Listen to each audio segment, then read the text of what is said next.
আসসালামু আলাইকুম সম্মানিত অডিয়েন্স, আশা করি সবাই ভালো আছেন। আজকের টপিক তাকাম্মুল সার্টিফিকেট নিয়ে।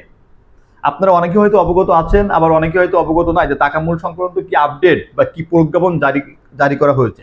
দেখেন, গত 13 আগস্ট সন্ধ্যা 7:30 অ্যানজাজের ওয়েবসাইট থেকে যে তথ্য আমি পেয়েছি সেটা হলো 13 আগস্ট, চলতি মাসে আগস্টের 13 তারিখের পর থেকে তাকাম্মুল সার্টিফিকেট ছাড়া লোড আনলোড এবং অফিস ফ্যাসিলিটিস ক্লিনারে কোনো অবস্থাতে আপনাদের ফাইল অ্যাম্বাসিতে জমা হবে না, ইভেন ভিসাও হবে না।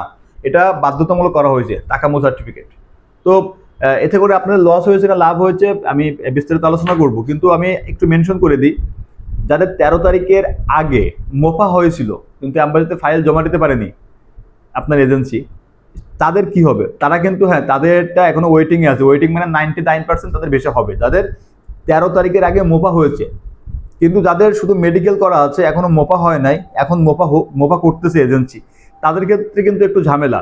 তারা কিন্তু এই তাকাম্মুল ছাড়া যে পেশায় যান না কেন, আগে তো এই দুইটা পেশায় ফাইল জমা নিত, আমরা এই দুইটা পেশা উল্লেখ করে ভিসা প্রসেস করতাম, কিন্তু এখন কিন্তু সেটা আর পসিবল হবে না। এখন অবশ্যই আপনার স্ব এজেন্সির সাথে যোগাযোগ করে তাকাম্মুলের ব্যাপারে পরামর্শ নিন, অথবা রেজিস্ট্রেশন করে নির্দিষ্ট কোনো ট্রেনিং সেন্টারে গিয়ে আপনি অ্যাপয়েন্টমেন্ট নিয়ে ট্রেনিং সেন্টার সংগ্রহ করুন স্কিল টেস্ট দেওয়ার মাধ্যমে। তবে তাকাম্মুল সার্টিফিকেটটা অবশ্যই এটা আপনাদের জন্য অত্যন্ত ভালো একটা উদ্যোগ সরকারের। কারণ আমরা চাই, মানে সরকার চাই আমরা যারা রিক্রুইট করি বা রিক্রুটিং ম্যানপাওয়ার ব্যবসার সাথে সম্পৃক্ত আছি, এরা যেন সঠিক মাধ্যমে উপযুক্ত কর্মী দেশের বাইরে রপ্তানি করতে পারি, যাতে করে আমার বাংলাদেশের মানদণ্ড ভালো হয়, রেমিটেন্স ভালো হয়। দেখেন, স্কিলধারী একটা লোক বিদেশে গিয়ে কিন্তু অনেক ভালো থাকে।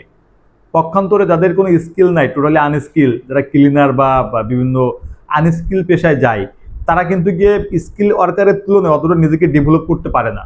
তো পরিশেষে বলতে পারি যে আপনি বিদেশ যাওয়ার ক্ষেত্রে যে স্কিল সার্টিফিকেট, পেশাগত সার্টিফিকেট, আপনি কোন পেশায় যাচ্ছেন, সেই পেশায় আপনার আসলে যোগ্যতা আছে কিনা, এই যোগ্যতা নিরূপণ করার জন্যই কিন্তু মূলত এই তাকাম্মুল সার্টিফিকেটটা বাধ্যতামূলক করা হয়েছে। এটা সরকারের যুগান্তকারী একটা পরিবর্তন বা যুগান্তকারী একটা উদ্যোগ আমি বলতে পারি। আপনার জন্য এটা বেস্ট হতে পারে। একটু ভোগান্তি তো বাংলাদেশের সিস্টেমে একটু ভোগান্তি হতে পারে আপনার তাকাম্মুল সার্টিফিকেট সংগ্রহ করতে, হয়তো অ্যাপয়েন্টমেন্ট নিয়ে ঝামেলা, দেখা যাচ্ছে আজকে আবেদন করলেন 10 দিন পরে অ্যাপয়েন্টমেন্ট পাইলেন, বা বিভিন্ন বাংলাদেশের সিস্টেমে হয়তো আপনি আটকে যাইতে পারেন। কিন্তু সব সমস্যার কিন্তু একটা সমাধান আছে। আপনি যেখানে সমস্যা ফেস করবেন দেখবেন সেখানেই সমাধান আছে। তো এই তাকাম্মুলের ব্যাপারে অতটা অ্যাফ্রাইড হয়ে লাভ নাই, অতটা মানে উদ্বিগ্ন হবেন না, আপনাদের সমস্যার সমাধান আছে ইনশাল্লাহ। আর অ্যাকচুয়ালি যারা ড্রিম ইন্টারন্যাশনালের মাধ্যমে ভিসা প্রসেস করিয়েছিলেন তাদেরকে বলতে চাই, আপনারা টেনশন করবেন না, আপনাদের জন্য কিন্তু ব্যবস্থা আছে। যেহেতু দায়িত্ব আমাদের, আর দায়িত্ব মানে সমাধান, মানে এই যে সমস্যার সমাধানের দায়িত্ব আমাদের ইনশাল্লাহ। তো আমাদের খুলনা কেন্দ্রিক যে লোড আনলোড এবং অফিস ক্লিনারের ভ্যাকান্সি আছে আমাদের রাজশাহী, বগুড়াতে, তো অলরেডি সেখানে আমি কথা বলেছি। আলহামদুলিল্লাহ মাত্র একদিনের ভিতরে ওরা তাকাম্মুল সার্টিফিকেট দেওয়ার আশ্বাস দিয়েছে আমাকে। আপনারা জানেন আমি রাজশাহী গিয়েছিলাম, আমাদের যে দুইটা ট্রেনিং সেন্টার আছে, এই দুইটা লোড আনলোড এবং অফিস ফ্যাসিলিটিস ক্লিনার, আমি এদের সাথে কথা বলে এসেছি, মিটিং হয়েছিল। তো তারা আমাকে আশ্বস্ত করছে যে আমাদের ওয়ার্কারকে একদিনের জন্য পাঠাইলে হয়ে যাবে, কোনো ভোগান্তি হবে না। তো যাই হোক, আমি শর্ট ভিডিওর মাধ্যমে এই আপডেটটা দিতে চাই। এই তাকাম্মুলের ব্যাপারটা আসলে অনেক ভালো সিদ্ধান্ত, আমি এই সিদ্ধান্তকে স্বাগত জানাই। আর আপনারা যারা নতুন করে 13 তারিখের পরে সৌদি আরব যাবেন বলে ভাবছেন, তারা দেরি না করে দ্রুত তাকাম্মুল সার্টিফিকেট সংগ্রহ করে নিন, এবং যে যে এজেন্সির মাধ্যম দিয়ে যাচ্ছেন সেই এজেন্সির সাথে কথা বলুন, তারা একটা ওয়ে করে দেবে ইনশাল্লাহ।